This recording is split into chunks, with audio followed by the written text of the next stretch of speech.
AFTV, Dan, it was a tough one, to say the least, but we walked away from Ellen Road with 3 points. We had that controversy at the start with VAR guy missing and the delay to the game. Then somewhat a bad start to the game with Leeds, causing problems in the first 10, 15 minutes. We end the half with a goal, going 1-0 up. And the second half, Dan, just talk to me. Man, you ever heard the phrase, that game went on forever? Yeah. I mean, nearly 3 hours worth of football sitting there trying to watch it, waiting with the delay and stuff like that. But I think this one has to be titled Thank God for VAR, because we needed that today on many occasions. And, me and you were at the start saying, look, let's just get on with the game. We want to see the game happening, even if VAR aren't working. But if VAR wasn't working today, we would have lost that game, man. I mean, we were lucky in parts. Particularly that second half I look at. And the reason I look at that second half performance is because not only was it shocking, it was unlike us at the moment. It was like an Arsenal team that I've seen from old. And that was worrying for me. I don't know if it's the players that have been playing midweek. I don't know if it's the players that have been playing all the time now. Some of them looked off for me. Were they 100% fit? All these questions go through your mind. Sometimes you've got to look at the opposition, because I thought they were on us most of that game. The intensity was there. This is a hard-working Leeds side that was good under Bielsa in terms of its intensity, but off the ball looks even better under Deshi Marcin parts, you have to say. I think attacking-wise under Bielsa, Leeds were always good, but certainly off the ball, I weren't so sure that they were quite at it. Under Jesse Marsch, he's done a good job, man. They're looking really intense. I think when you look at Arsenal's performance today, there was only really a couple of players that shone. I think a lot of them looked a little bit off of it. So maybe there's something to do with that in terms of our fitness. But a poor game, like in terms of where we're coming from, Turkish. We can't look at that result and go, wow, we were at it. And we still walk away with 3 points. It's unbelievable what we're seeing at the moment. Everything seems to be going our way. And there was some key moments in that game that I think years ago we would have definitely lost that game for me, man. Well, you said a couple of players that walk away with some credit. Who are those couple? James asked me about Ramsdale and Xhaka. I'm assuming it's Ramsdale and Xhaka for you. Yeah, it is. I mean, Saka deserves credit for his goal. It was a fantastic finish, great angle to get that in.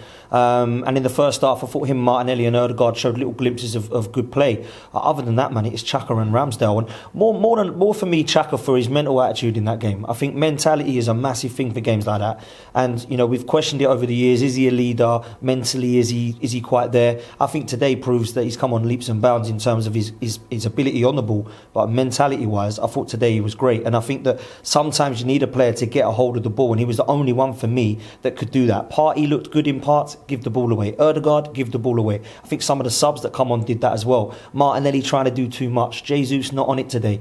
But Xhaka, every time he got the ball, I think he managed to find the man, or calm it down at least. And I think the other one has to be Aaron Ramsdale, man. He's the reason we've won this game, in my opinion. He's even taken one to the nuts for the team, do you know what I mean? So fair play to him, he was great today. And they're the two that stood out for me. And I think that when you get yourself across the line in games like that, you have to look at the players that come up and really take the ball by the horn, so to speak. And I thought Xhaka did that, and Ramsdale didn't let us down today, man. No chance for him. Defensively, at times, we was all over the place and conceded a lot of chances to Leeds. But as you said, as a fan, as a supporter of Arsenal Football Club, you take the 3 points and you keep it moving. I mentioned on Matchday Live how, Arteta on All or Nothing kind of showed me that I believe he will go in and really drill down about that performance. Do you trust the manager to do that? Well, I think All or Nothing shows that he's going to. I mean, there's no way you can come off that pitch thinking, well played, everyone, fantastic performance, really comfortable. That was anything but comfortable for me. And, defensively, I've really praised us. Today it looks a shambles in parts, and Tomiyasu, Gabriel, Saliba and Ben White, I think I can remember a mistake from all of them, if I'm honest with you, in parts of this game. Saliba, first pass I've seen go astray this season for him.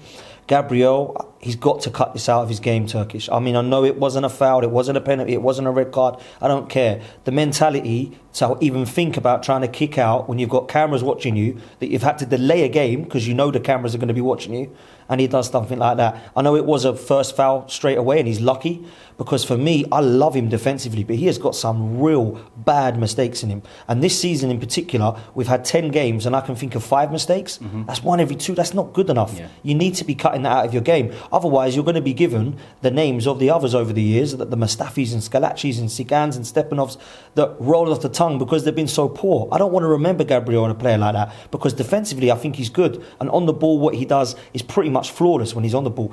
Mistakes like that need to be cut out and need to be gone, because you will not win a title with a defender like that if there's always a mistake in his game. So for me, he needs to be looked at, and I have to pick up Xhaka for that as well, man. He goes straight over to him and says, you're lucky. Yeah, don't do that again, because you will lose us the games and points or whatever it be if you carry on. And you have to big up the mentality and the leadership qualities there from Xhaka, because he's a player who's not had a very good discipline record over the years. But he's the one telling Gabriel, that's really good for me. That shows that he is a leader and one that looks at it. You know, Gabriel's starting to mouth back a bit, and then he does shut up because he knows he is a lucky boy today, mate. Because if that would have cost us, we're not as happy as we are. Oh, that's to say the least. Listen, me like yourself, we've had our eyes open this season with the way Arsenal have been playing, with the transfer window, with what Arteta and Edu have been doing. Do we dwell on this result, or is it one that you just brush off your shoulders and you're still confident going to Southampton next Sunday? I'm confident because of the way we have been playing. But if we put in a second half performance like that, we're not going to beat Southampton. You know, we need to get rid of that game, forget about it, take your 3 points and learn from where it's gone wrong. And I think personally today, from a team level, it wasn't where we need to be. So we need to look at why that was. And Arteta, I think, will know why that is. Now, I don't know enough behind the scenes to know who's fit, but Jesus didn't look fit to me today. I saw a player that was nowhere near the levels of what we've seen. Now, whether he's still got a bit of concussion from last weekend when he went down, whether he's been doubtful for this game, but we just needed him, I'm not so sure. But I think what we've learned from Thursday night and from today is a couple of things. From Thursday, we still need to know what we've got to do in the summer and January in terms of where we're short, because I think the drop off is too much. And I think in today's performance, we're looking on the bench and all of us are scratching our heads thinking, who do we bring on? Because everyone's a downgrade. So I still think there's massive parts of this project that still need completing within January and the summer, and I have the faith that will get done. At the moment, we don't have January open, we don't have the summer. We need to now use this squad as best we can. And I feel like today, we haven't rotated in this game, and there looked like a couple of players that were off. So it's going to be interesting for me to see what we're like next weekend now, because we've got PSV in midweek. Let's see who he looks to rotate there. And I think most of those players that played today are going to have a rest now, because for me that was just intense mentally and physically for me today. So that's where we're going to be looking at. But big up the 3 points, we move on, and yeah, man, at the moment things are looking rosy. Love that, thank you. Shop for AFTV merch at shop.aftv.co.uk. Subscribe to us on YouTube. Follow us on Instagram, Facebook, Twitter, TikTok, Snapchat and Twitch. We've got content for every platform, so check it out.